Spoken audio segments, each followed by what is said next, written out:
Buzz Live. Hate less, read comics. It's Blake's Buzz Live. Buzz, buzz, babies. Hey! Buzz, babies! Happy Wednesday! Oh man, do I live? You guys thought I loved comics the last time I did a live stream. That was before Comics Pro, and I'm pretty sure my life is different now. I was touched by the gods of comics. Not the gods, but I was touched by Jim Lee in a hug.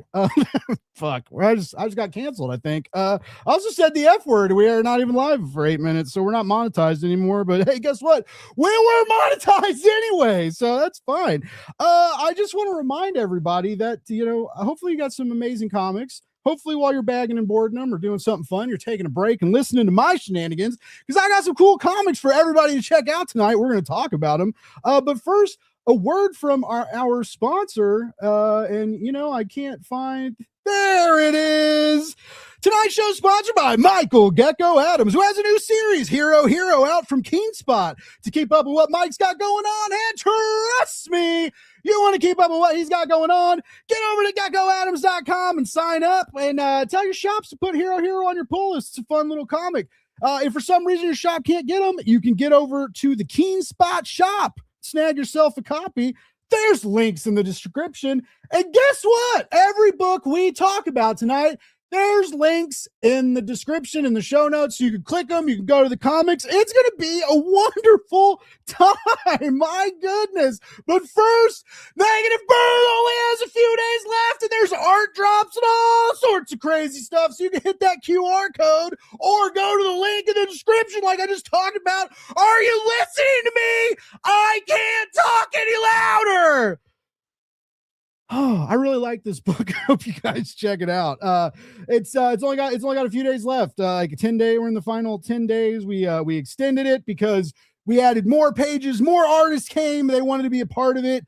We're trying to do a big thing. And hey, guess what? Retailers out there in the retail verse, we will work with you if you'd like to have this in your shops, because we would be honored to have this book on your shelf. So you can hit us up or hit up Zoop and we'll talk privately about special amazing deals, wholesale shit, right? That's what anyway, I'm not the sales guy, I'm the social media guy. Finally, I don't know if you all been seeing it, but Comics Magazine is coming, 100,000 issues strong. My God, sign up for this newsletter, because when it kicks off, it's going to be awesome. And we've already mentioned it on the other show. There's a podcast. There's fun stuff coming. So if you sign up, you get to be a part of that, and that's going to be neat. So we're doing neat things. People are excited about it. You're excited about it. A lot of you pre-ordered it. Thank you. All right, let's quit selling my own bullshit, right? And let's talk some indie comics from some salt to the earth, good dudes making good comics. Who am I bringing out first? Let's bring out the new guy. First. Here we go. Let's get the levels. Get the levels ready. Yeah, all right, here we go. All right. Our first guest has a real cool book with a real sassy lady. He's the head of Harpoon Creative Industry, and he's got a new issue of Proctor coming to Kickstarter. Let's get him out here, Mr. Carmen Costa! Yo, I'm fired up, dog. All right. What's up, dude? You're like the world's best hype man. This is amazing.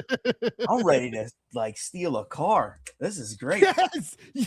Let's do it, dude. What do you I want to haven't get done into? that yet. That's one thing I've in college we picked up and moved a car one time. Nice. But I never stole one. Oh shit! Shout out to Kevin Rodatelli, who I was so excited to hopefully see and actually talk to.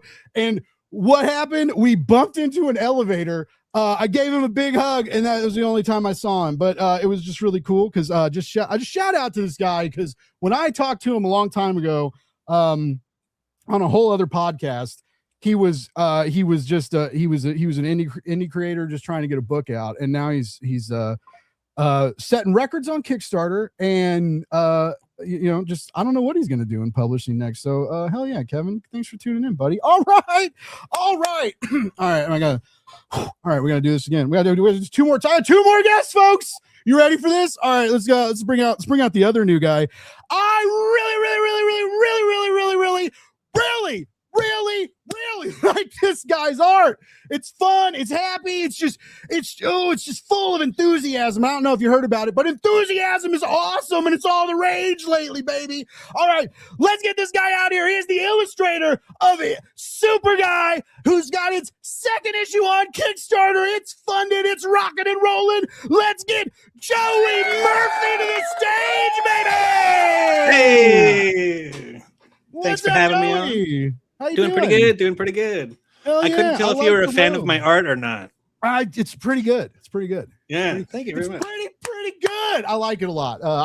Every time you send new stuff, Anthony sends me stuff too. I'm on like the cool kid list, and I get to see like sneak peek stuff sometimes, and I'm always like, dude, that's so sick. Your whole team, the art, the pinups y'all get, the interiors, the variant covers. I'm stoked to talk about how you guys your art direction, and how you pick and choose, and you keep coming up with all this really, really cool stuff. So I'm excited to talk about the project. But we got one other person to bring out, and this guy is a good buddy. He's my real good buddy, and he's a real good talented writer, and he's writing real funny comics. And funny comics are fucking hard, okay? So everybody stand up.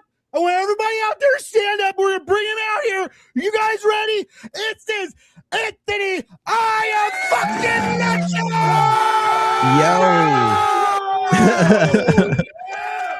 Blake, what's the deal, man? You're so low energy tonight. I know, I'm tired, man. I probably just lost my voice. I've been cracking up backstage this whole time. This is amazing. This is the only good part of my show. I apologize, guys. Everything's downhill from here. All right. Well, this is tonight's panel. And as my clever title, we're going to talk about how to like unlikable characters, but there's really no directions involved, because even though they're kind of nasty sometimes, or do some things you disagree with, or there's like, wow, I cannot believe they treated that little sweet robot in such a striking manner.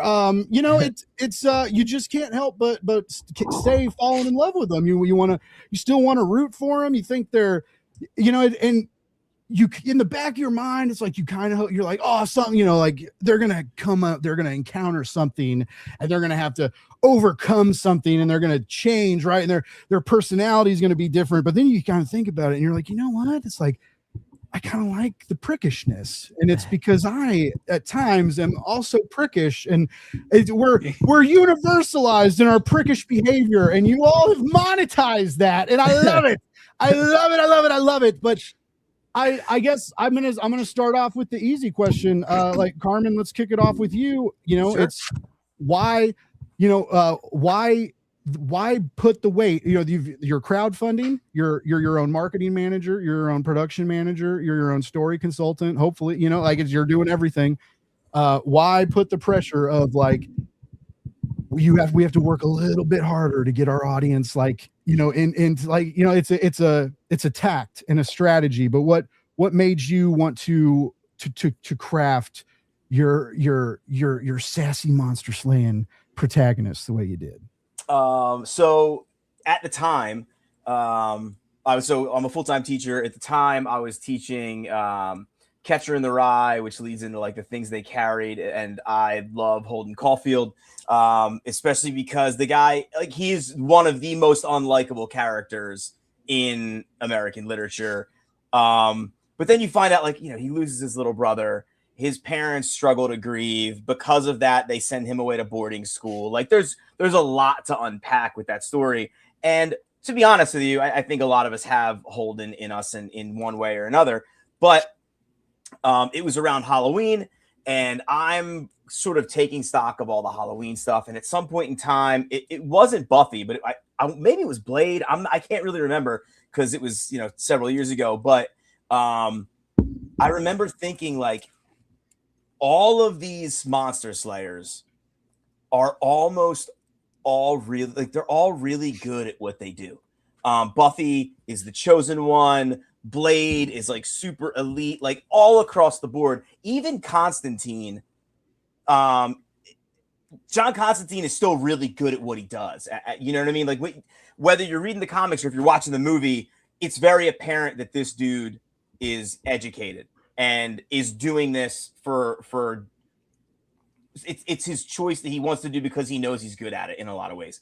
So I just thought, like, well, what would a monster slayer look like in their 20s the way I was? And I was an absolute mess in my 20s. And I thought, like, if there was a more realistic monster slayer, they would just be a mess.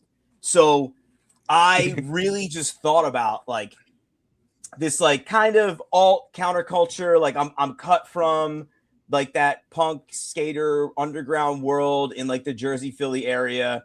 And I just thought about, like, me in my 20s. I thought about this character of Holden Caulfield, and then what it would be like as a monster slayer. I was drinking all the time. I am now sober since 2019. And I kind of wanted to sort of navigate that in a way. So that's kind of like, those are the seeds that I was kind of planting at the time, or I guess trying to recover, if that makes sense. Nice. We were talking in the green room. When you mentioned, like, Tim O'Brien and things they carried, I was really excited. So I basically just had to ask you the same question again to get this ball rolling, so that we can maybe bring some of that up later. Though I can't bring too much of it up, though, because I'm now thinking, like, I barely remember anything other than, like, the weight of it, right? Everything had, like, it's, and that's part of it, right? It's just like you have to really think about what you carry, even if it's like pictures, a notebook, and a pen, and like all these things, and they add more weight. And then there's, like, the physical weight of your pack, and then there's, like, the emotional weight of home, and the fear of progressing. And anyway, the show's over. I'm gonna go read this book again. It's an amazing story. But ultimately, like, even that book, like, just the idea of telling your story in and of itself is an act of healing. And that's apparent in the things they carried. That's one of the most important parts. That's why Tim O'Brien is able to get past his trauma that he suffers from the Vietnam War, because he never stopped talking about it. He's kind of always been in therapy because he's always been writing about it, and it's kind of helped him heal. Whereas other members of Alpha Company, namely, like, there are some, I don't want to spoil anything. There are some characters who don't talk about it, and as a result, they kind of struggle to recover from that trauma. In a lot of ways, I kind of eventually, without any spoilers, this idea of Sam trying to figure out how to move past the death of her father has a lot to do with that similar conversation. Oh yeah. Now you guys in Super Guy, you have it's a different kind of animal. There's a almost violent nonchalance, right? And I love it. And it's comical, and you have that leaning on it, but you walk a very fine line, because at times this guy is borderline almost too unlikable. Okay, he's almost too unlikable because of what's happening to Mr. Robot Guy, especially in this issue. Oh my god. Oh my god, this issue. Oh my god, this issue. Like, there are so many things that, like, I did not see coming. The jokes are a little more violent and darker, which, like, I very much love. And and I won't spoil it, but I'll just say there's some real, just it's soaked in a specific humor, and it's and I loved it. I love but so, at times he's just so unlikable because you're kind of kicking the shit out of your other protagonists. You walk this very fine line of, like, oh my god, I can't stand him, but what's he gonna do next, right? And then, like, and how's Mr. Robot Guy gonna help him? And Joey, your art, it has so many, like, redeeming factors, right? Like, it's like, even this guy's like a piece of shit, but he shines, right, because of how you illustrate him. But so I want to know how you strategize this, because comedy is thought out. You have to plot these jokes, you have to time them, and then you have to add the physical humor through the art. So all of this stuff is done with reason. What kind of hell is scripting this comic like? Is it impossible? Like, is it super hard, Anthony, to script this stuff?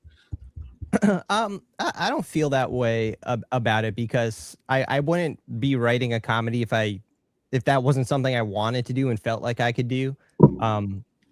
Most of my writing throughout my life has always been comedy. I've performed it, I've written it, I've studied it, you know. I've tried to be a stand-up comedian. That didn't work out for me too well. But I've always loved writing comedy. So specifically sketch comedy. And I felt like I've realized that that's helped the most. Because I mean, sketch comedy, you're telling like this short story. Basically, you want to keep making people laugh throughout it. You want to hit specific beats. You want to have a rhythm to it. You know, you kind of have to create this own little universe that makes sense in that, like, you know, 2 to 5 minute thing. But in sketch comedy too, you always have to come up with characters and motivations, and even if it's silly, it has to make sense. And everything in Super Guy is done. I guess my first rule is like for the sake of comedy, you know. So like the first and foremost, we want to make you laugh before anything else, right? So with Super Guy, the whole idea starts because I don't want to do another evil Superman story. There's been plenty of evil Superman stories, but lazy Superman hasn't really been done. So as that really basic idea, it was like a good seed to just keep pushing it out further, right? So I'm also kind of testing it out as I'm like writing Super Guy's, you know, his character.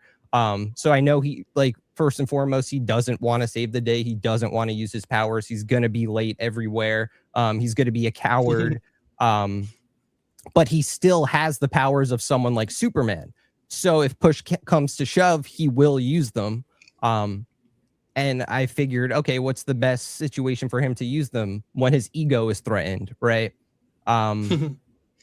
So all of his choices, what he does is for the sake of like himself. We only ever, you know, you could think of him as like, if Superman is a man of action, he's a man of inaction. He's never gonna get off the couch unless in the second issue, the preview's already up, so I'm not really spoiling it. He's kidnapped by the government. That's how he's leaving his apartment in issue 2. I don't know. Like, I feel like I'm really inspired by shows like It's Always Sunny in Philadelphia, where, you know, that's a cast of characters that are, you know, on the surface and beneath the surface too, like they're not likable, right? They're terrible people. Yeah. Or I don't really want to say they're not likable, but they are terrible people. No, like, but we're terrible for liking them. Right. Yeah, exactly. But going back to what you said, we can see ourselves. Who laughed at the implication? We're all fucking terrible. But more than that, it's just like it's like they say things in a way that's like so extreme that you can't help but laugh, and like they just get comedy. That's a group of people that, like, doesn't surprise me that Always Sunny is still on the air after all these seasons. But that being said, that's kind of like a master class, and Seinfeld is like this too. That's like the OG, where those are unlikable characters, but you know, they're pieces of crap, but you still like them. You still want to see their adventures. You might not even be rooting for them, but like, you know, you're interested in seeing what they do next. So that's kind of like my philosophy with writing Super Guy, you know, and I don't worry about so much, even if he's like 100% unlikable, because there's Robot Guy is still there and he's really the main focus. But you know, there is a story to be told about, you know, I don't ever want to change Super Guy's personality, right? Like that, I want him to still be who he is, but I do want to see him put through the ringer. I do want to see him challenged, you know, his beliefs and his own philosophies challenged, but in a funny way, obviously. But you know, I'm still trying to find where that line is, because it is really thin between there are moments in the first issue where it's like, damn, is he just Homelander now? Like, is, you know, like those kind of vibes. But I never want to push it that far. And I think me and Joey, like, there's an unspoken line where we know where that is. Nice. But before I'm going to pull up the page so we can see some of Joey's art. Sure. But I just want to shout out to the chat. Cole's always coming in with poorly timed hot dog comments. No, we have not talked hot dogs yet. I haven't had a hot dog. We're like, I've just realized it's like, I didn't have a hot dog the whole time I was in California. I had a couple really good cheesesteaks though. But like I know that we wanted to go to Pink's. We talked about it, and then like it was just I was so busy in California. It was just I was basically just running around circles that hotel. It was insane. But yeah, I haven't had a hot dog in like 2 weeks. Cole, thanks for bringing it up. Everybody knows I'm a fraud now. And what's up, Paperback Dan? Everybody needs to go follow Paperback Dan. I know he's on Threads. I'm pretty sure he's everywhere. Yeah. But he loves reading comics and he loves showing off what he bought. And if you want to know good stuff to read, he's always talking about it. So yeah. But anyway, so let's bring this up because I mentioned like I thought I was nailed it pretty good. That I really like Joey's art. I'm a pretty big fan of it. And I want to scroll through this and Joey, I want to ask like I like first of all I really like this graphic. There's a juxtaposition, right, in every panel of this where there's like this like lovely, warm, animation, your style, your voice on the page, right, and then the actions some people are taking, right, and it's a comical juxtaposition, but how are like when you're laying the pages out, when you look at Anthony's scripts and you're doing stuff like, what are your thought processes like and what are his script like? Is Anthony like, are his scripts real tight? Like are you allowed to kind of maneuver at all, or is he like sort of standing behind you like no Joey, no no it's definitely more on the and you can talk about work. It's Anthony's script is very much it's more on the loose side. It definitely says like this is what happens, this is who says what, but the majority of it is kind of up to my own interpretation. Like he'll be like, oh, cityscape, like this from like this angle, and then I just fill in the blanks. And luckily I had a bit of this city already drawn from the first issue, albeit there's a bunch of chunks missing and I had to like really add a lot, but it's I don't know, it's a very collaborative thing. A lot of the stuff I just whatever I see in my head as I'm reading it is more or less what ends up on the page, and there hasn't been too much back and forth or any kind of like this isn't visually working, try it this way. There's been a few tweaks here and there, but like ultimately it's first draft, final draft. Nice. You're really good at emoting.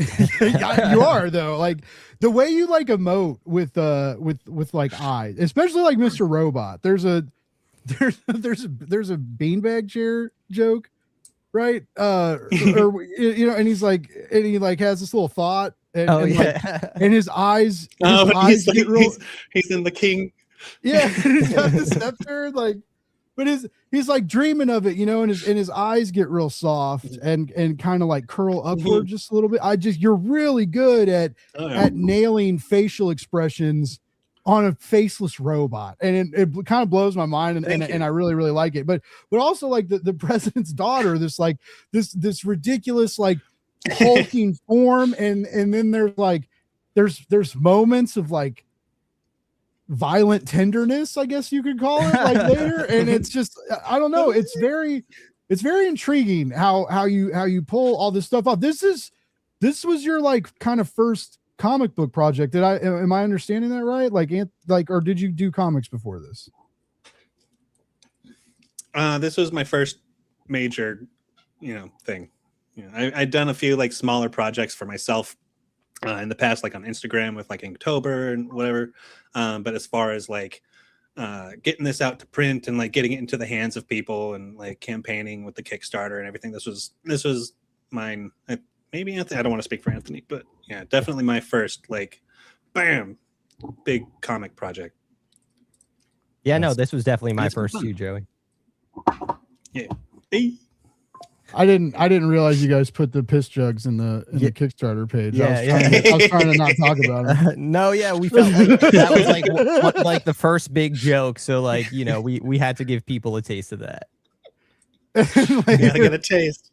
Like later the like pheromones or whatever it's putting off. I like this was real smart too. The original art you guys are offering. Like you guys would be foolish not to pick these up. I tell everybody this all the time. Like if you like original art, especially from like like new indie voices and people that are like that are just like emerging into the field and stuff. Like this is the best way to get it. It's cheaper than a con. It's like 1,000,000 times cheaper than eBay. You know, like this time next year when Joey's got 1,000,000 fucking gigs and like popping off, you guys are like, man, I really wish I would have got that original art from the Kickstarter page. So I would consider snagging these. These are great. Oh, yeah. So these are just like some examples of his sketches, but Joey's going to be doing like brand new sketches just for you. Like, so we have like 5 more. Oh, you're doing commissions. Yeah, exactly. Oh, that's even black cooler. and white, right? You said, Joey, like just marker. Yeah. Black and white, yeah. It'll be faster. That's for sure. But I don't know. I'll see how the mood strikes me. Nice. Now all you guys black and white. All you guys have really great covers, pinups, bonus like Carmen's trade paperback has prose sections with like really lovely black and white illustrations from I believe the same series artist, right? No, so it was just that was a joke. That was to see if you were paying attention, chat. Okay, I'm locked in. Though. I got you. So the first illustrated short story, you get Rafa Luero, who did Dazzler for Marvel most recently. Nice. Fico Ocio, who's on Batman and Robin, did the cover for that.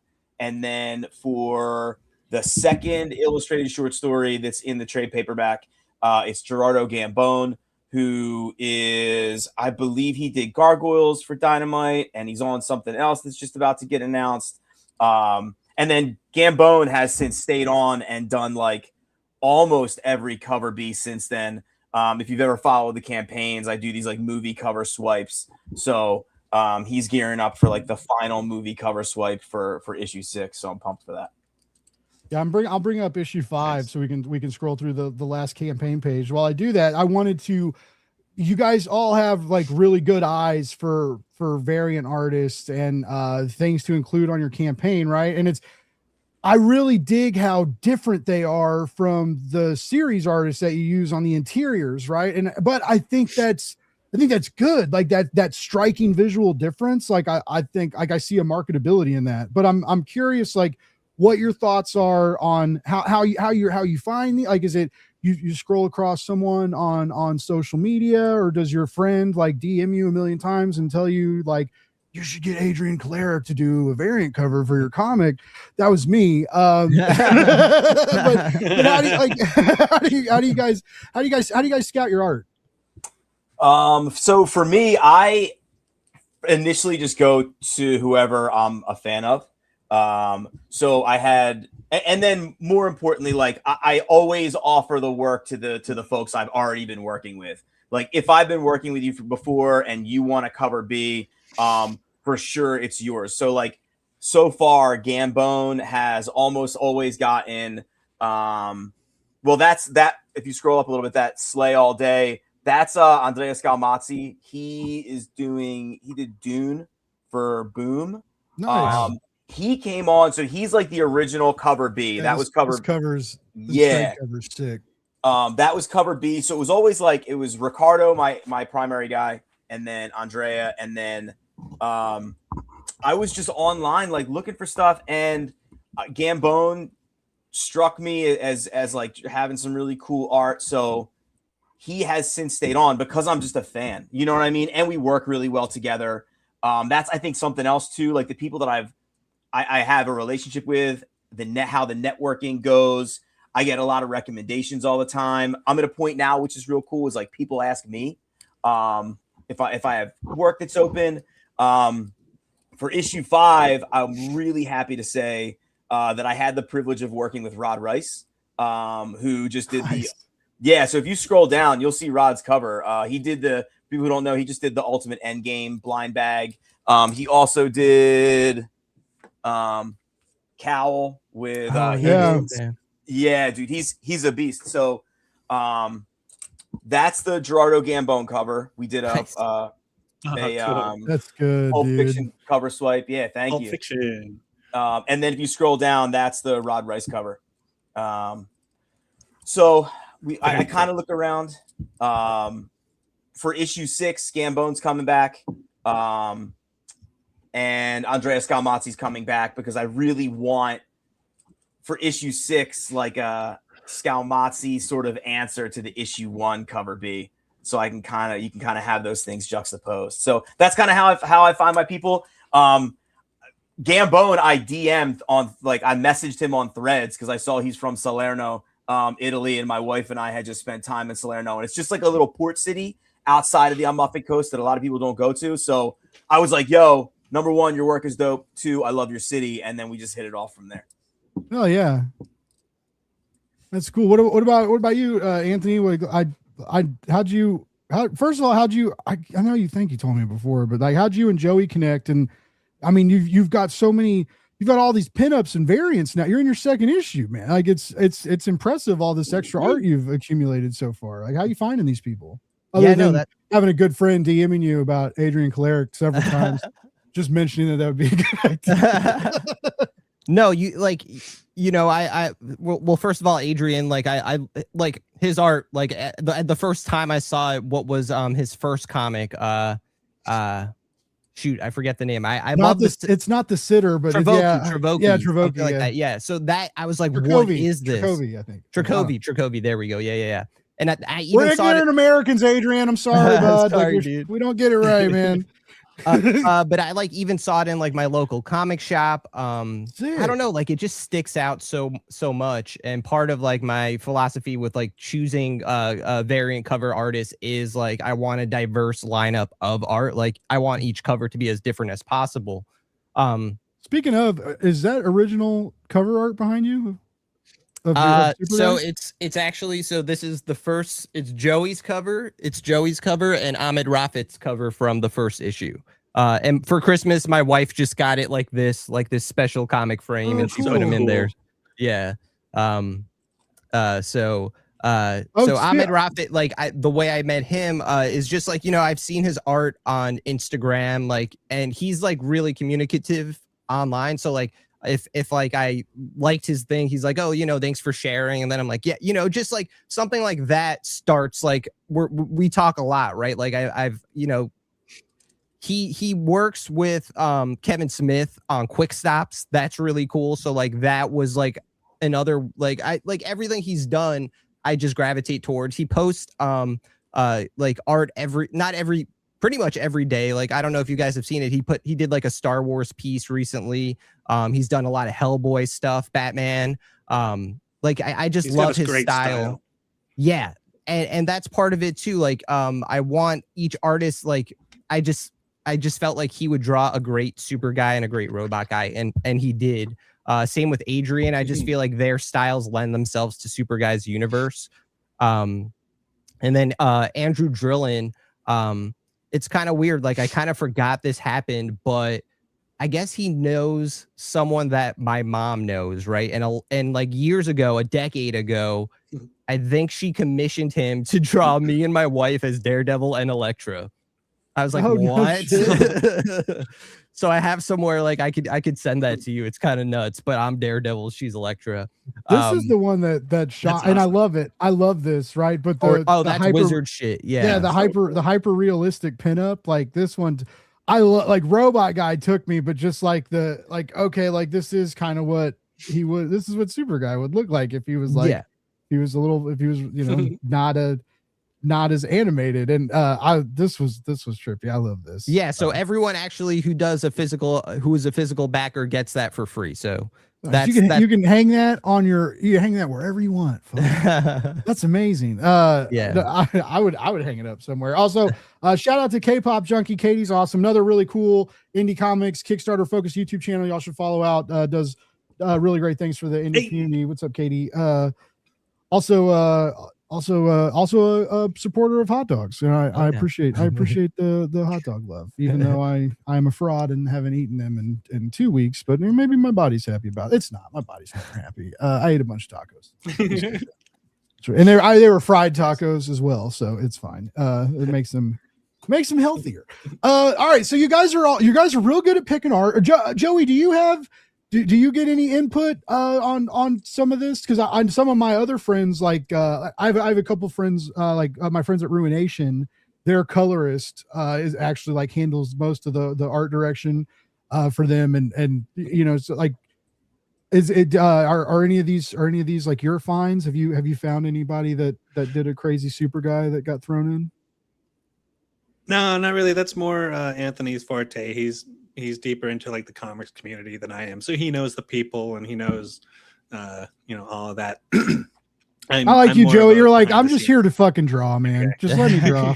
Just let me draw and tell jokes. Man. But I mean, I do like, I will like before reaching out most of the time, I'm like, hey, Joey, what do you think of this person's art? Do you think I should reach out? Do you think it would work? And, you know, the thing with me and Joey is like, we're pretty much on the same page 99.9% of the time. So like, it always works out. Yeah, you guys have gotten pretty tight, right? Through this product, you guys ended up being pretty good friends and stuff. Yeah, because we didn't know each other. We know each other through our friend Jake. He's my co-host for Comics and Chronic. So Jake and Joey are out in LA. Yeah, shout out Jake FH. And Joey did the logo for Comics and Chronic. He's done a bunch of art for Comics and Chronic, but had he not done that logo, we probably wouldn't have started talking. I think honestly it was like from that logo where it's like Jake's like, yeah, hit up Joey, if you have, any edits for it or whatever. So it really started with that. And like, that's such a badass logo. I love what, I never want to change it. Thank you. And it is pretty good. Yeah.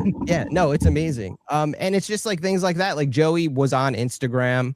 And I got to see his art there, like you're always posting something. And I didn't, Super Guy was catered towards his style. That was like first and foremost. I think if someone else had connected with me to do Super Guy, or to do the 10-page project I was doing that became Super Guy, I don't know if it would be that, like, I just think Joey is perfect for Super Guy. Like Super Guy wouldn't be Super Guy without Joey. Oh yeah. It's awesome. Yes. I like your faith in each other. But you can feel those vibes. I feel like Carmen the same way. Like I've read rushed books and typically from bigger publishers, right? The stuff gets pushed out for whatever reason, but like, sometimes you can tell. So very much like you can tell like when they rush a video game, right? And like instead of just letting people know they're going to have delays and stuff, they try and we'll fix it with updates, and you can feel the rushed part of it. It's a little bit of that magic is missed. And when a comic book is firing and it's on fire and it's hot and the creators are into it and it's like, and the workspace is good and it's comfy and exciting and you can feel that on the page, right? It very much comes through in both of these comics, right? That there's a lot of love in these stories, but also like you guys are having a lot of fun with it. I want to ask a question because what I know about you all is comics weren't necessarily the first thought. Like Carmen had a novel, and Anthony, you were doing comedy circuits. You were in some writing rooms. I know that about you. And Joey, you were in other elements of illustration, which is all similar, right? But like, I mean, as you're finding out more and more, comics are fucking weird, right? It's a weird industry. Nothing makes a lot of sense. And you guys are doing Kickstarter, which makes even less sense. It's a wonderful thing, but it's a weird world, right? Mm-hmm. So what was the little bomb that went off in your head, the little lightning bolt or whatever, where you were like, we gotta do comics. We gotta get there. Carmen, what did it for you? So the book was Proctor started as a 300-page book. It had been kind of alive and out in the marketplace for about 2 years. And since then I was making edits and I'm a teacher full-time, but I work part-time at a comic book store, literally like 2 blocks from my house. So I started working there over the summer, and the manager there I've become close friends with, and we were just kicking around. We always goofy ideas, and I'm standing around in the store one day and I'm like looking around. I'm like, man, I really think Proctor could work as a comic book. So that was kind of like initially I was like, okay, I don't know how to start doing this thing. I don't know what that would even look like. And coincidentally, Top Cow was having their talent search that December. So Tim, my buddy, the manager at the store, tells me like December 23rd. He's like, hey, Top Cow's talent search, you should check it out. I find out that it ends like December 22nd. No, 27th was when the cutoff was. I think this was so many years ago. But I'm like, dude, there's no way. I don't have time. There's no way I can do it. There's no way I can do it. Sunday comes and I'm like, I don't have anything to do today. So let me just enter the talent search. And I worked on the script like with the requirements that they needed, just to like work on my chops to see if I was even like good at it.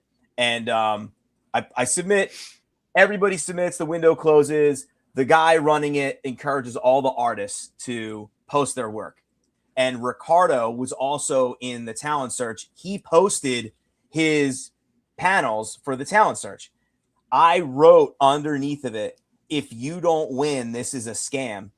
And we literally hit it off from there. So I was like, hey, I have this idea for a comic. It used to be a book. And he said, sure, send me everything. And I was like, I don't have anything. So I literally like bootstrapped the pitch, kind of got everything together, sent him everything. And he was like, yeah, 100% I'm in. This is awesome. How many issues do you want it to be? And I was like, well, I was thinking 12. And he's like, nope, not 12. Like, there's no way this thing's going to be 12 issues. So I'm like, all right. So how about I go back, I rewrite everything. I'm like, how about 8? He's like, there's no way anybody's picking up. He's like, how about 4? And I'm like, let's go 6. So we agree on 6 because it just in the marketplace, like you really are beholden to, if you're going to pitch it, which at the time I was considering, you're really beholden to the frameworks of the marketplace. Like a 6-issue mini, a 4-issue mini, that's, at least from the way I understood it, what's most likely going to get picked up. Like to pitch an ongoing is a tough sell having no experience writing. So that's kind of how Proctor went from like an idea to a book to scripts. And then we kind of, it took us about a year to get issue 1 hammered down, to get the team together. And then now we can crank out an issue in like 3 months if everyone's available. Though Ricardo is now a full-time software engineer because the comic life is a struggle. So I think he might end up doing covers, but he is kind of out on interiors. So like, you know, it's hard to sort of make it all gel.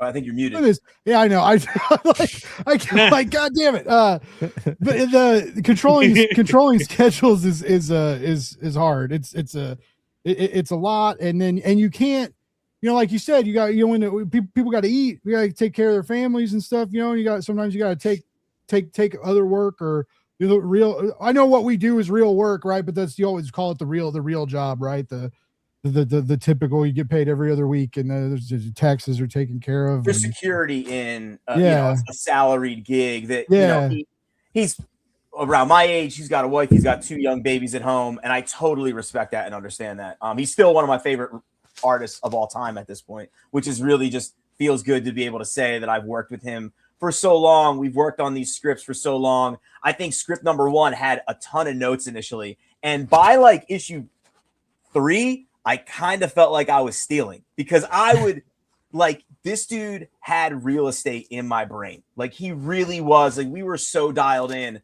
that he knew what I wanted. It didn't take much of a conversation. I could be a little loose with the scripting and focus more on dialogue and kind of pacing, you know what I mean? And that sort of stuff. So it was fun watching it all come together. That's cool, man. That sounds like a pretty great, I've heard a lot of horror stories about people's first comic book experiences, right? You know, like Kickstarter's gone wrong, Kickstarter's failed, bad print jobs and stuff. And it sounds like you had a pretty good deal. Shout out to Chris Daly. Just check out Fueled by Weird. Fueled by, sorry, Chris, I can't talk. Fueled by Weird is his channel, and it's pretty good. He's doing music stuff now too. So if you subscribe to him every now and then, you might find some cool tunes. Me and Joey were just on there. Nice, yeah. Nice. Mm-hmm. He's a good dude. Yeah. He was part of, for a short time, we all worked together at Geek Network, so I ruined it all. We'll talk about that. But anyway, I know I didn't really all the way ruin it, but Sort of did. But it was I got to be an editor-in-chief of something for like 2 weeks before it fell apart, I think. Maybe something like that. Anyway, that's what we're here to talk about is Blake's dad passed. But no, Anthony, so like how did like your comic journey start, right? Because you were like you were in writing rooms, you were getting like writing gigs and trying to do this comedy circuit, sketch comedy, and this you have like a comic library now, right? And that's taken a while to accumulate, but did this were you always collecting comics? Because like I didn't really start collecting until like maybe 10 years. Like I've as I got older, I started getting back into it. But like what's your story with getting back into comics and then how that spoiled your existence into being a comic creator? You've chosen the hardest path in life. I don't know if you realize it. But. See, that's the weird part to me. Like, okay, so like I want to say I've always been like a writer. I've always gravitated towards writing. It was always my favorite thing to do in school. If I wasn't writing, I was making up stories with my action figures, my wrestling figures, you name it. I just love to make up stories. As I got older, so I'm talking about, let's say high school, 2008, that's when I really start to read comics. They just become more accessible to me. Like I would go to Barnes and Noble all the time. Even if I wasn't buying a comic, you could just like, or it used to be pretty chill. You could sit in there and read. They'd have the wall of trade paperbacks. Really no omnibuses back then too. Like the collecting game was a lot different. So to get a lot of comics, I would have to get a lot of trades. And I don't know, like I just got really committed. I would read back in the day, like every comic I bought, I would read. At this point, I've outpaced myself. It's crazy how many comics I have. I know I'm always jealous of. I'm out of space, so like I have to save like a very nice hardcover. I bought a brand new iPad Pro, and it's the 13-inch, right? Which is was really nice to read comics on until I put that fucking paper screen on it, and now it looks weird. And I'm getting used. I like using the pen on it more, but I like reading on it less. I'm like having to get used to the weird fuzzy sort of screen anyway. It's third world problems. First world problem. What are we? I don't know. World problems live on Blake's Buzz, folks. Life is hard when you have an iPad with a shitty screen protector on it. Can we just take a minute for my sad life? But anyway, I read more digitally. God damn it. But you always like every week you're like here's this 8-foot stack of comics up right now. And then sometimes you're like, oh, I got these. You do like a part 2 all. And you're like, oh, I got these too. And it's usually like 2 omnibuses and a compendium. Like, yeah, it's OD. Oh well, blame in stock trades. They just made it really easy for me to always buy comics. I just found out that's lunar. In stock trades is lunar. Really? It's the same warehouse, different company. Because recently the boxes start to say lunar. I just realized that. Yeah. I just found that out the other day because the Christina Merkler owns it all, or she's co-owner of it all, I believe, and she does the Insider Show a lot. But I was like, when I found that out, I was like, I've given you so much money. I was like, that's crazy because I don't, not as much as I used to. I mean, I used to. Remember when you had to pre-order the omnibuses, or they like sold out the next day, like during COVID when they were like under printing stuff and it was weird. Like, I don't miss that. Anyway, all right. So you start, you're collecting, you're into it, and then you get the idea to write one. Is that what I mean, not necessarily. So like you mentioned, so like I always wanted to write. The way that I decided to like put my writing out there is by making like I said, sketch comedy, but I would make like videos when I was a kid, right? Like I had a crappy little camcorder. It literally ran on 2 AA batteries. So in my backyard with my neighbors, I made a movie with my friends called Ghetto Jason. And it was just my friend, and he had like a cheap Party City Jason mask on. And it was whatever Halloween costumes we had in our attics, we just created the weirdest story of all time. But like YouTube had come out in like 2004. So we were able to like put that out there like as soon as YouTube was a thing. So my path was always like, all right, we have like these new things like YouTube. Let me try to like put stuff out there, but nothing ever came of it. I tried to do sketch comedy with it. Like I made multiple channels. Nothing ever came of it. I've always written like short stories and things like that. Never really got any traction with that. By some chance, like once in a lifetime chance, I got the opportunity to work at WWE. I was in the writer's room. I was a writer's assistant. But I was there for like 6 to 8 months tops, right? I wasn't there that long.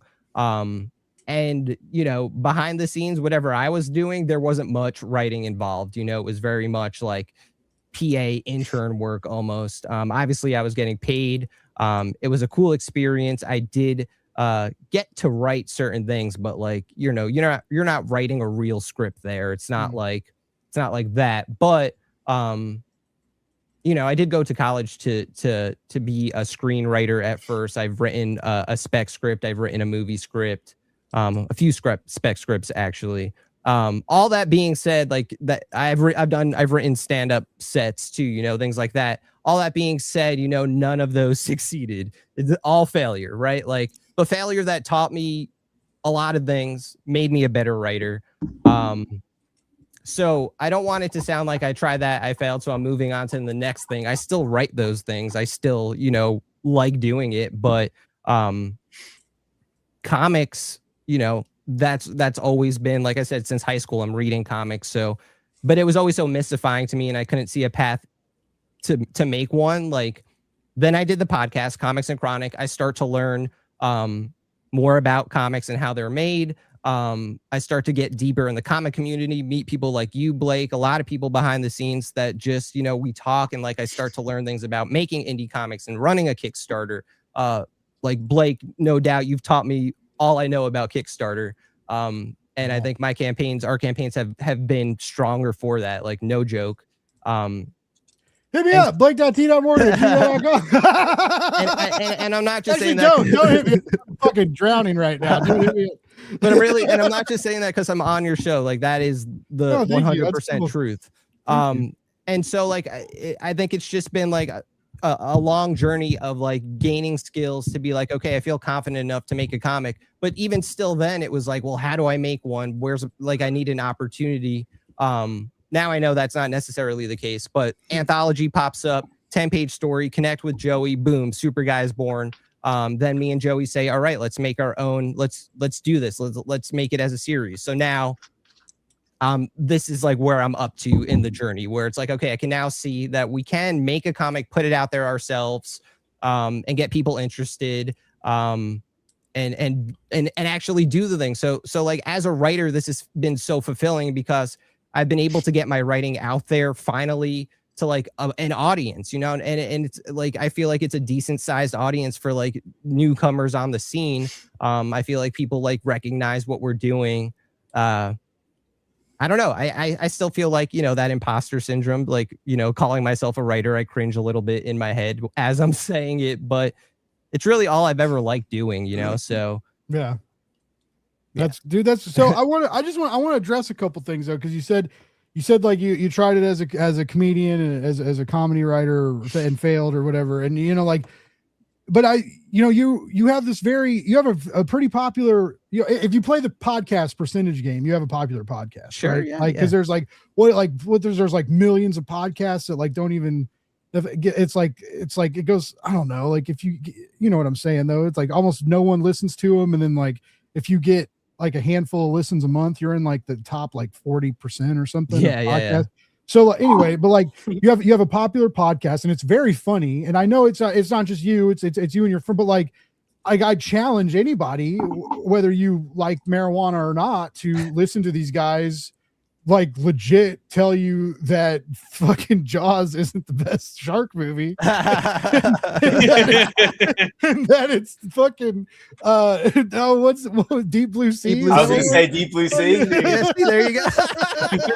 But I mean, like, you guys are just genuinely funny and it's so fun to listen. So like, you're like, maybe comedy didn't play out the way you thought it was, but you got a fucking hilarious podcast, and like your comic journey isn't you know, is something isn't, I think what you mentioned it, John, you know, like you didn't really know like crowdfunding was going to be the way, but now it is. And the ball's rolling, right. And the snowball's rolling and the snowball's getting bigger. And so like things are happening and, you know, and I see it. Like, Joey, did they have to twist your arm to like get you to think about comics? Cause like, you know, like it's a whole different project, you know, and it's a lot of pages. It's a, you know, it's a lot of work. And I mean, obviously you're getting paid and stuff, right. But it's, you know, if it's something you're not quite used to, did they have to kind of like wrangle you in and twist your arm a little? Not even like it was so natural. Because like I said, I'd done a few stories in comic, you know, medium before, so I wasn't super unfamiliar. But then when Anthony was like, "Hey, I got this idea. Like, I want you to be the artist for this thing," I was like, "Oh yeah, like, this is cool. I've never done like this before with a let's see how it goes." And it just kind of felt so natural that I didn't really think twice about it. Like there was no humming or hawing.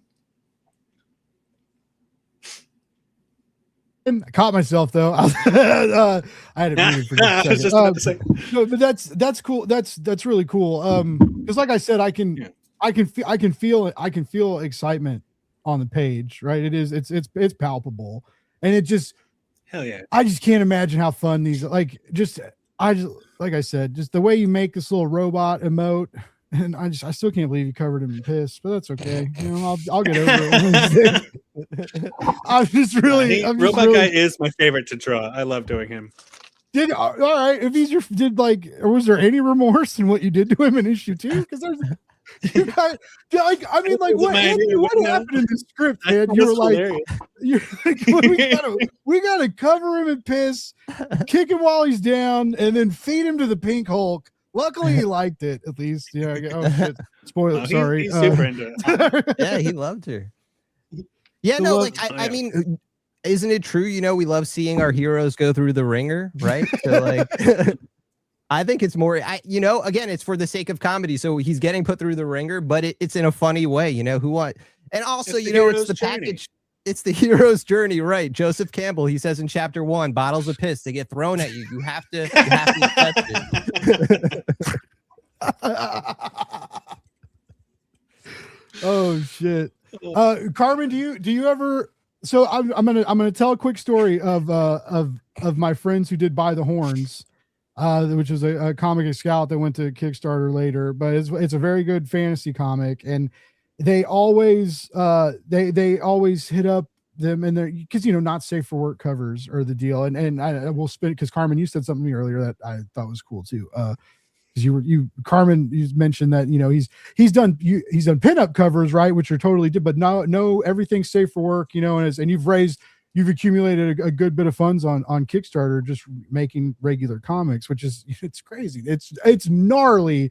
I support it. Like I've made a lot of money designing titty pages for Kickstarters, right? Not a lot of money, but a little money. And like, you know, so like cool, but I don't think any of us thought that's where Kickstarter would go, for one. Like when everybody's like, now's the time to tell your story with tits and pillow girl add-ons, right? Like what the hell happened here? Like anyway, taking notes. I definitely spiraled out here and lost my train of thought, but it was so By the Horns, she's a sexy protagonist, and a lot of people have been like, are you ever going to do not safe for work covers? And they did one like poster where Jason Muir drew her like in a bathing suit, but like they were like, that's it. They were like, they love her too much, right? They were like, she's like family, like we can't send her down that path, you know, like we love her too much. And I was kind of wondering when you said that, like, you know,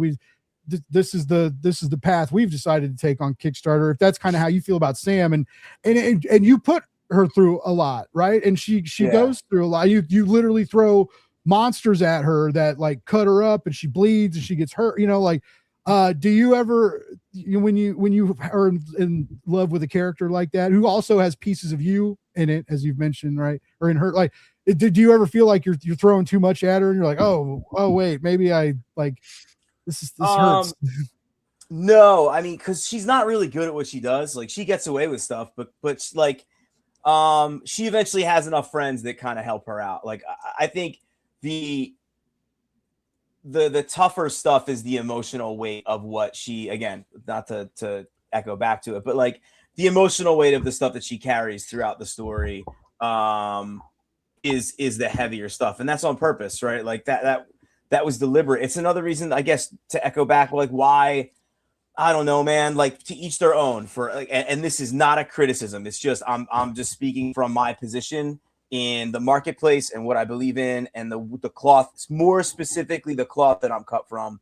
Like I want the work to speak for itself. I don't want someone to come over because of a not safe for work cover. Like I grew up in a time, and I've been in enough bands, I've played enough shows, I've loaded enough PA systems in. Like, you're dope when people come up and tell you that you're dope, not your mom, not your significant other, nobody you know. When someone you don't know because of the work comes up to you and they're like, yo, this is dope, that's when you win. You know what I mean? And like my brother was a graffiti head for a while. My cousin was a graffiti head in like Northeast Philly, and the graffiti world is very similar too. Like, you throw something up and it's not good till somebody else says that it's good, unbeknownst to knowing you, right? And I know some people are like, I don't need anybody telling me what people think, and I'm doing this for me, and blah, blah, blah. And I get all that, and that's fine. But I wanted the story was dear enough to me that I wanted to make sure that if it was going to win, it was going to win authentically. And if circling back around, and this is something that like I would eventually like to explore. And I think we've kind of talked, I kind of alluded to this when we spoke, when we were chatting on Instagram. Like if a publisher were to circle back around and be like, hey man, we would like to republish issues 1 through 6, or we would like to just publish the trade paperbacks. If they were to ask me, how has it done? I want to be able to say, beyond a shadow of a doubt, authentically, I did 70K in sales because the book is dope, not because of a not safe for work cover, not because of this, not because I had it's just, bro, I showed up to 60 events in 2 years. Wow. And every other weekend, whether it was a witches fair down the road, a punk rock flea market, a monster con, a Comic-Con, a fall festival, and everybody said it was dope. And I get real fired up about it. And it's like, that's what I care about. So that's kind of why everything is engineered the way that it's engineered. Dude, hell yeah. That's awesome. Thanks. Yeah, I don't, like I said, like I don't kink shame and stuff, but it is right crazy. And now like I'll go on a little fucking rant for a second, but like now with like the AI titty books, and it's like, really, we're not even having artists draw them anymore. Can't, like, that's the fun part about not safe for work, is cool artists like drawing weird sexy shit. Right now we lost that to fucking robots. Like, sorry, I didn't mean to throw. I know not all robots, right? But like, some robots are okay. Robot guy's a good one. Like, it's one of the, if you're an artist, and this is just, I guess, I'm me speaking to anybody who's looking at cracking into the industry. I think from an art perspective, when you like a lot of the not safe for work stuff, to your point, it all looks the same, and it's like, you don't know. I'll pick on this artist because his covers are just so iconic. Like, there's like the J. Scott Campbell cover, right? And everybody's doing iterations of a J. Scott Campbell cover. And then you, the artist, even if you're genuinely drawing it, if it looks so much like the J. Scott Campbell cover that looks so much like the AI art, it's hard for you, the artist, to prove that it's not. You get into these weird places. So to just be like, you know what, man? Like, I'm just going to draw something that I think is dope and let that carry it, as opposed to, well, I'm just going to draw the 7 different poses that I'm seeing, all of the same AI sketches, kind of, you know what I mean? Like, don't chase that. Chase your own thing.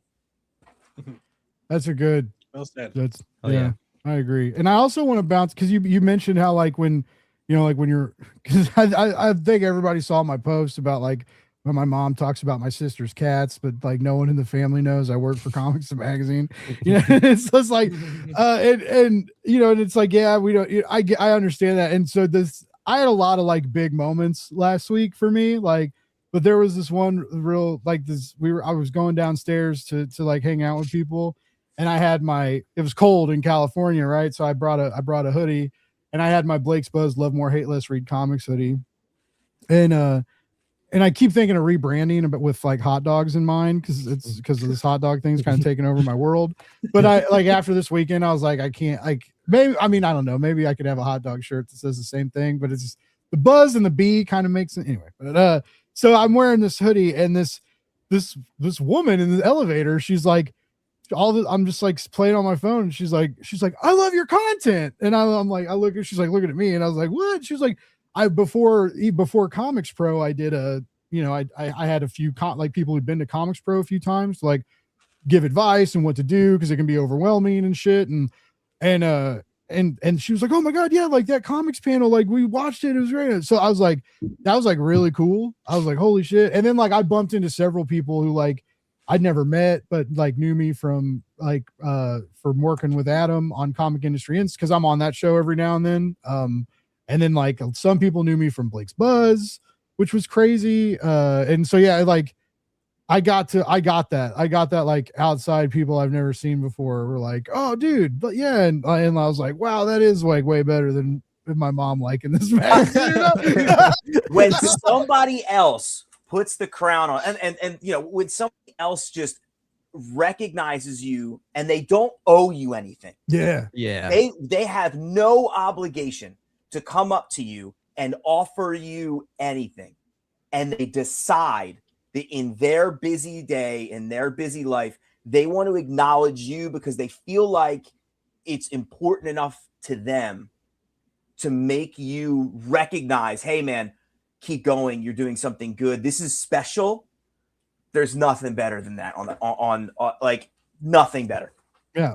And I think everybody on this call, and I know I deal with imposter syndrome, and I know, Anthony's mentioned it, and it's in the creative world, right? I hear it's a thing. And I think we've had those experiences, right? Cause I know Anthony, like I know Anthony's had a couple, bad con experiences, but I also like, I know he went back out there and made friends and had better tables, right? Carmen, like there's no, like you're doing 60 shows a year or six, I have like, so roughly, like I don't time out. I don't recommend doing 30 shows. This is not like a flex. I thought I was going to combust by the end of 2025, but like I'm of the mindset of like I'm going on tour. I'm just playing shows type thing.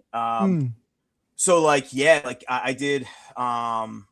I did like 28 shows in 2024 maybe, and then 32 last year.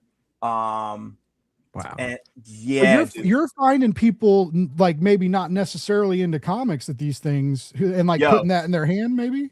Listen, real talk, like no gas. My best shows are non-comic shows. Like Nice. like I love going to comic shows, but like I'll use this place as an example. Baltimore Comic-Con has become Murderer's Row. It's a great con, right? But there's a lot of talent in the room. And I know some people are like, well, this isn't a competition. It's 100. Well, like it's a marketplace, dog. You only got $110. It's going somewhere. And when you can see Tom King, and Tom King is selling a trade paperback for $20 and then his signature for $10, and someone can get the Supergirl book signed by Tom King for $30, and you're like, do you want to hear about my comic that no one's ever heard of? You know what I mean? Like, so like a place like Baltimore Comic-Con, you got people who are like chasing signatures. They want to see their heroes. And then, to be fair, and I'm saying this as a collector, you go to Baltimore Comic-Con, you're going to find one book. Like you're bringing, X amount of dollars because you need to fill a run of Fantastic Four or whatever. So yeah, you're buying art. It's real. I heard it's real good for art too. It's a great con. But that event, I guess for perspective, I think that weekend I did like $1,500 for that weekend. But I've done like Monster Mania and done like 1,200. You know what I mean? And that's a monster con. So I've done like I did a Philly Punk Rock Flea Market this past weekend, and that was an $850 weekend for me. And the tables are not like it's $100 a day at most in 25 minutes from my house. New Jersey Punk Rock Flea Market treats me really well. Like I've done comic specific shows and been like, you know, this is it's a little bit more of a grind because there's the people that are there are looking for stuff. People at like a punk rock flea market or like like horror fans are like the best because they're just fans of like they're curious. Like I did an oddities expo, like a world oddities fair type thing, and in one day I did almost $1,000 in like 10 hours. Wow. Because people were just coming up and they're like, right, like I'm next to like taxidermied raccoons, and people are like, "These raccoons are cool. You sell comic books? This is great." And you know what I mean? So, what else can I get? You know what I mean? A elixir over there, a candle skull. Like, it's a different sort of vibe. You know what I mean? Which is why I did so many for the last 2 years to kind of figure out like where I sit in the larger world of it all. Hell yeah, that isn't. I know my buddy Steven Prince, who does Monster Matador. He had good luck doing like a monster fest because of like there was like a big kaiju presence, you know, like Godzilla shit and stuff, and he took a kaiju comic there and like sold a bunch of. He made like extra T-shirts and brought like he sold a ton of shit, and I've thought about like, that's a good idea. You know, at work we work on the future is at work, and it's about hackers, and like the company that Recca Comics is owned by this Black Hills cybersecurity firm, and like they take this and like Fred Van Lente writes it, and like it's got a great art team, and so it's a dope book, and it comes out in shops, and but they kind of use it for they take it to like expos and stuff, like hacking expos and shit, and they do special covers and releases there, and so it's they're eating it up, and now like those people are starting to hunt down the monthly releases to try and get it in comic shops, right? So it's like it's interesting, and then you know you're no matter how old you are, if you're kind of into comics and you're at least walking into a shop to buy one, like you're going to get sidetracked. You're going to see a whole lot of cool stuff, right? Like, oh, like, and then once you like fall into that trap, people start referring stuff. So it's like, it's a good thing that's happening. And I hope anybody listening, like thinks about that, you know, like take your book to weird places, you know, I'm listening. I love this advice. Like it seems like that's like the secret because it's Brother, not the I'll first go time anywhere. I've heard it. Yeah. I will go anywhere, everywhere. I'm showing up, dude. If you have a table for me, especially if the table's free, I'm canceling my plans. I'm showing up to try and sell my book. Doesn't matter where it is. Yeah, all day long. Oh yeah, that's cool. Yeah. What would you recommend for like a funny, offbeat, darkly humorous, you know, sort of anti-superhero comic? Like what kind of events would you kind of think about going to that would be offbeat for that? Punk rock flea markets. I'm telling you, they're my first of all, they're my people. So it's just dope anyway, because it's what I just love being around it. The music's good. It's just a good vibe. But also, I just think people who are curious, man. And I think that's always the way to go. Like I've done like to give you an example of like what I thought would land but didn't. I did like a magazine fest that was real indie, like risograph, like type stuff. And I set up and I'm like, dude, the book is too polished for what those folks are looking for. Right. But I didn't even know that was a thing. Like, I didn't even know that marketplace existed until going, right. Like, so some of that, and the best part is like, I have met people, like I probably won't do that event again. right? But I recommend that event to people when I see books and I'm like, oh, that might land at this thing. Don't get discouraged at the event that we're at right now. There's an event happening in like 6 months. Plan for that event. You know what I mean? But like, I think punk rock flea markets are really good. If you can swing anything seasonal about your book in some way, it immediately gives you a reason to show up places. Like I'm fortunate, I have a monster book, so like the fall, it's just open season.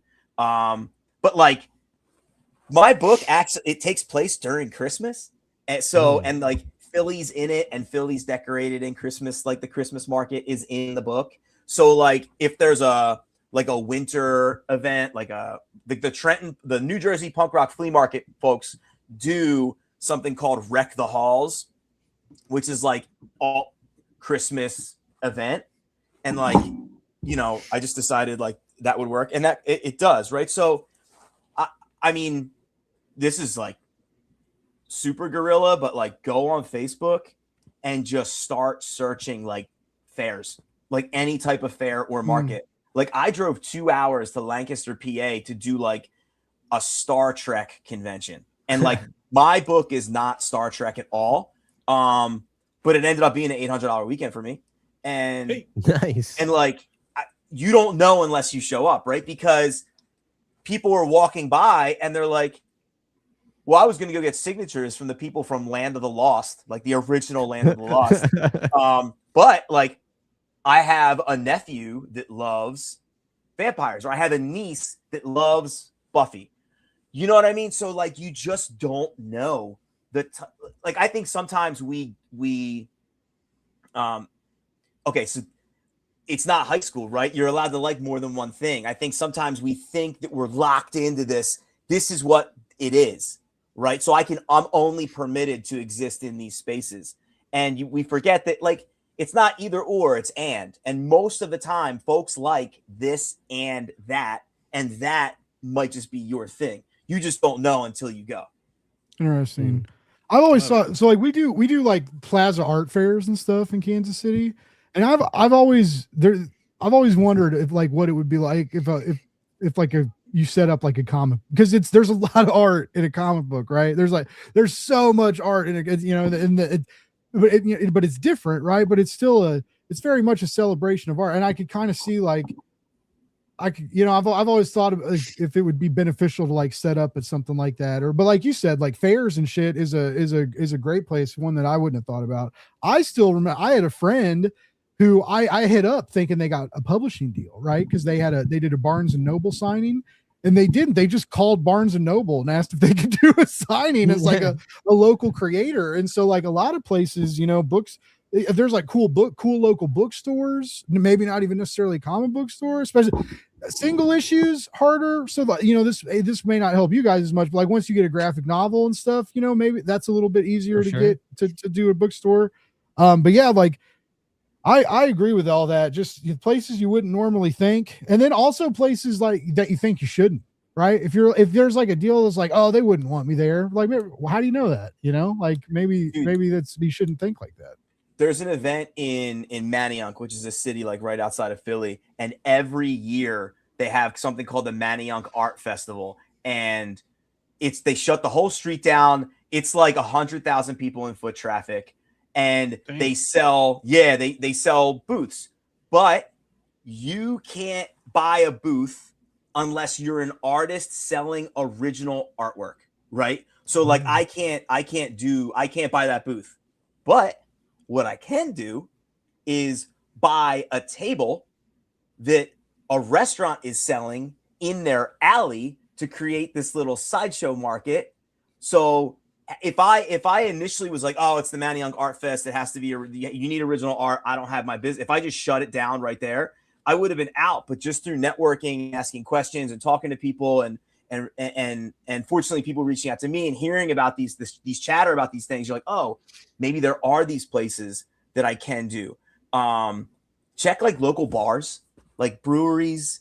These places do all these like little pop-ups sometimes, and like a brewery might just let you set up for free, which for Super Guy may be a slam dunk. Sure. Yeah. You know what I mean? Yeah, And the brewery absolutely. might be like, dude, you can come and set up for free. Like, just put stuff up on social media that you're going to be here, and you can just set up in the corner over there. Like, I love that idea. Yeah, yeah. Yeah, that's pretty good. dog. Yeah. Hell yeah, Carmen. Sweet, dude. That's Thank you. awesome. Yeah, man. Anytime, dude, and reach out anytime. My brain doesn't turn off, dog. It's like chaos up here, dude. Dude, For I don't, you can't be in this, like, you have to just be nonstop in this. That's the one thing I don't like about comics is just like, you're like, there's no, well, I guess it's good too, because you can't be like half in it, you know, like you can't be like, It's too expensive. I'll just do it. Yeah. It's too expensive. Like anybody I've seen who's kind of like, I think maybe I'll give this a shot. Every once in a while you get lucky, but that doesn't.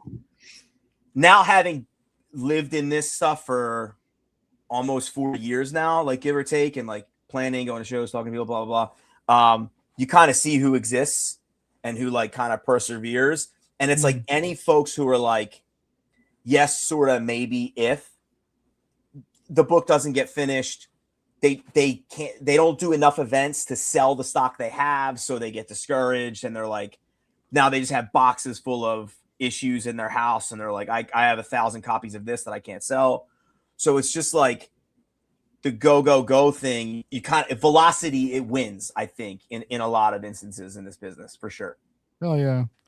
Well, that's awesome. I know I've kept, I know it's late. We've kept you guys a while, and I know I'm pretty sure you guys got places that we need to direct people to. So I want to remind people, Carmen's, you're in pre-launch right now, right? For issue 6? Yep, pre-launch for issue 6 is live. Yeah. All right. You can find links in the description to check that out. We went through some of the art. I'm telling you, like volume 1 was sick. Like I love the action, I love the art, I love the story. Like I said, it's a cool trade that blends prose and comics. I did not expect that. And it's really not just prose. It's more, I guess it's more akin to a manga light novel, right? Because it's kind of like an illustrated novel. So yeah, it's a cool blend of storytelling that I think you guys should check out. And I'm sure you'll have add-on trades they can get, new backers. Yeah, you'll be able to get add-on trades. The only thing you're not going to be able to do is get like single copies of the most recent short story, because I printed 200 of them and I sold almost all of them. Yeah, like, and for anybody who doesn't know, it's like a black and white splash page and then prose, and then a black and white splash page and prose. And that was because I was in grad school to be a reading specialist, and we were looking at children's books, and I was like, if they can do it, like it was like Winnie the Pooh and like Where the Sidewalk Ends, and those, like, you know, I was literally looking at Where the Sidewalk Ends. I was like, love that book. Yeah. Wait a minute, dude. Like, why can't I do this? It's just art up at the top, and that's literally what when you see illustrated short story, that's what that is. Yeah, love it. That's awesome. That's so awesome. Yeah, sign up. It's so helpful when you sign up for these pre-launch pages, folks. It really is. It costs you nothing. You just click the link, you say okay, but you get a nice little email when it reminds you. And if you're busy or you forget, or you don't have the scratch right away, you know, like, or you're a little worried about we're all worried about finances. I get it, you know, like, that's okay, because then right before the end of the campaign, you'll get another email reminder. Maybe you can help support it then, right? So it's just signing up for these campaigns is great. It's great for the algorithm, it's great for morale, it's great for the campaign. So make sure you click that link in the description, sign up for Carmen's awesome fucking book. And if you don't, I'll find you. I'm just kidding. Just kidding. I love you. I would find you and give you a hug, and then tell you to get off your ass and support indie comics. Anyway, now Anthony and Joey both have live. Oh wait, before I forgot, Carmen, your social media. Where's the best place to like keep track of you? Newsletter, all that good stuff. Yeah, sure. So at carmen.costa.writes on Instagram. I should have put it. See these two geniuses, man. I should have put it in my handle. Or at harpoon_creative_industries. If you Google Harpoon Creative Industries, my publishing company will come up. There's a newsletter subscription you can check out. But then there's also a button right there that'll take you to the Kickstarter too. Oh yeah. All right. So now Anthony and Joey, Super Guy is live on Kickstarter. It's funded. So if you back the campaign, you're going to get it. I'm sure they've got some fun. There's all sorts of add-ons, cool stuff you can get. Issue 1 and 2 are available. All that good stuff. Yeah. The links are in the description to make sure to find it. Joey, where's the best place to keep track of you and follow you and stare at your art and all that good stuff? For sure. Jorion's Belt is my handle on Instagram and Threads. I don't really post very much on Blue Sky, but I'm there as well. Same handle. Also, you can check out some of the other stuff that I've done for another comic that I'm doing. Just a weekly, one single panel kind of situation. If think the New Yorker comic meets the Far Side, and we're called Quickies Comic, Quickies_comic. You can check us out there too, and there's more of my art. Give us a follow, have a laugh, have a good time. Oh yeah, and then before I'm just gonna interrupt this. Shout out, thanks, dude. Appreciate you. Thanks for tuning in. Everybody who's in the chat left comments. That's a lot of beers. That's a lot of carbs. I'm a guy that does not care about carbs, right? But no, everybody who tuned in, like, thank you. And if you clicked any of these links we talked about, thank you. If you check out any comics, if you bought any comic books today at a shop, oh, thank you so much. If you pre-ordered any comics, you're even better. All right, now, sorry, Anthony. Where's the best place to keep track of you? And please don't forget to tell us about your amazing podcast, where to listen to that. Absolutely. So I'm at Mr. Tony Nacho everywhere. Blue Sky, Threads, Instagram, TikTok. I am, like, if you went to it right now, it exists. There's nothing really there yet, but like, give me like a week. MrTonyNacho.com is a real thing. I'm going to start pushing people towards there. But that's where you'll have like my writing, videos, anything I've ever created. I'm going to like curate there. And like finally do a newsletter. I feel like every writer needs one. I feel like a lot of people have been telling me to do one. So I'm going to do that. I don't know if it's going to also be with Substack, but I feel like, I don't know, social media, I'm kind of getting tired of it, you know, like yeah, if I could somehow, like, you know, just posting links, I feel like no one ever sees them. You know I know the day the Kickstarter ends or the next day, like the minute it ends, someone's going to be like, you had a Kickstarter? Like I know it's going to happen. So like, I just want a place where I know I could at least guarantee like, hey, if I could at least get you here, you see my stuff. Because that's really all, you know, I've been writing for a while, but this is only my second comic, right? I just want people to check out my work. You know, I have more than Super Guy. I have a 10-page zombie comic that's coming out in an anthology sometime this year.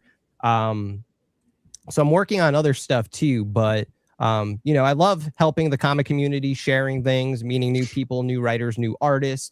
And I feel like that's always been the best part about comics. You know, before I was writing comics, you know, it was like that too. I just feel like it's a great community. And if everyone's trying to make comics, we could all make cool comics together. And I feel like you'll find someone that matches your vibe. Yeah. And if I'm that person, come talk to me, Mr. Tony Nacho. That's cool. I've talked to you about newsletters and stuff like that. Yeah. And back in 2025, so long ago, I said that one of my New Year goals was to do my own, because I have a Substack, and like my Substack notes, like the little social media, like sometimes those do okay, or they don't. I mean, sometimes I just post shit on there like I do on regular social media, and like I get a follower every now and then, but I haven't like long form written on Substack in a while. And like, I've thought, you know, whether it's Substack or pulling those emails I have off and using something else, like it's something I wanted to do. And man, all the crowd work I do now, like I have things to talk about, but it's just like finding time. You're finding time. But I will say, like when I got fired and relaunched Blake's Buzz, like I was real good about, I would read a book, maybe post about food, thoughts on a graphic novel or something, thoughts on some food I made. Thanks, man. Brother. Yes. But I would put those on Substack, and I would include like, by the way, the show was last night, and I would throw like YouTube links on there, and it did help. Like, so like when you have that thing, when it goes out to emails and people want your email and they see it and they scroll through it, it does help with metrics. I mean, it would help with your podcast. It would help with, I'm sure it would get people to click on your Kickstarter, right? Whether they buy afterwards is a, if you know, but I've also heard before we get out of here, I've recently heard LinkedIn is a good thing to kind of keep up to date and put because I heard people may not buy your comic, but they'll fucking throw $1 or $10 tips at you, like people you used to work with or someone from school who likes. That's who I don't want to show the comic to. That's my problem. So I have this like LinkedIn. I don't know, dog. My issue, like I'm on LinkedIn because I like professionally, but like I get LinkedIn's a place, but I just sometimes I every once in a while I log on and it's just like corporate speak and everyone's honored. Everyone's honored to have had the privilege of working and initiating, actioning, and I'm like, I'm out. Yeah, I just it's hard. It's hard to get a post going and not like feel dirty. It's just like I just feel so fake. Like right. Even like I have to change our language for the Prana page. Like the way we talk on Prana on Facebook is like totally different than when we post on the Prana LinkedIn.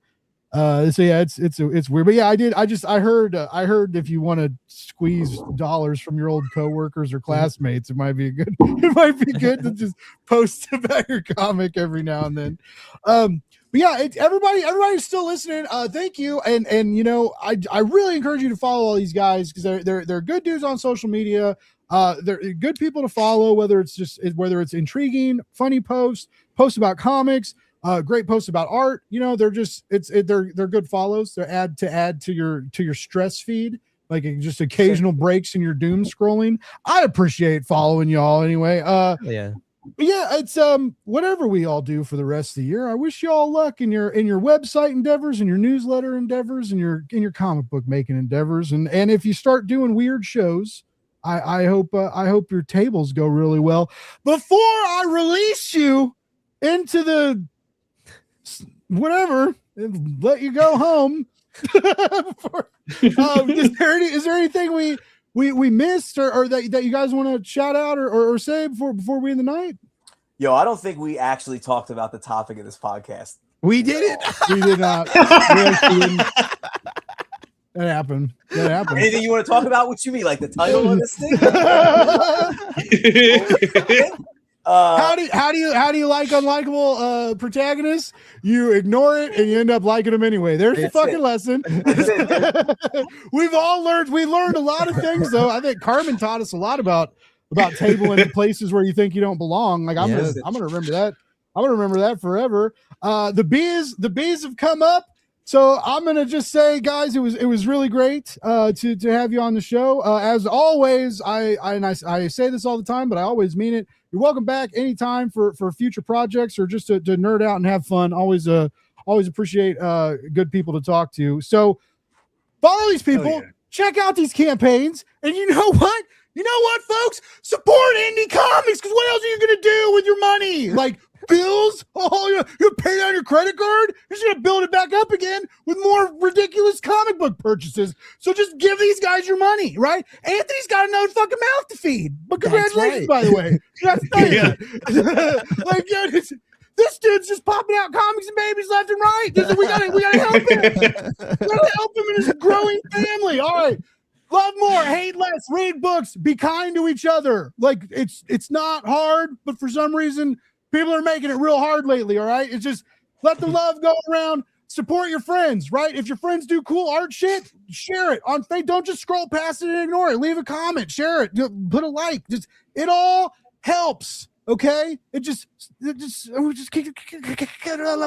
support us? Can you just support hard people making these amazing little books to just make all our lives better? All right, I'll keep ranting, but you know what? We don't even have an outro video. That's great. I'm so glad I reset. Oh wait, I haven't been doing an outro video. This is fun. I do this every week. You know I do this every week.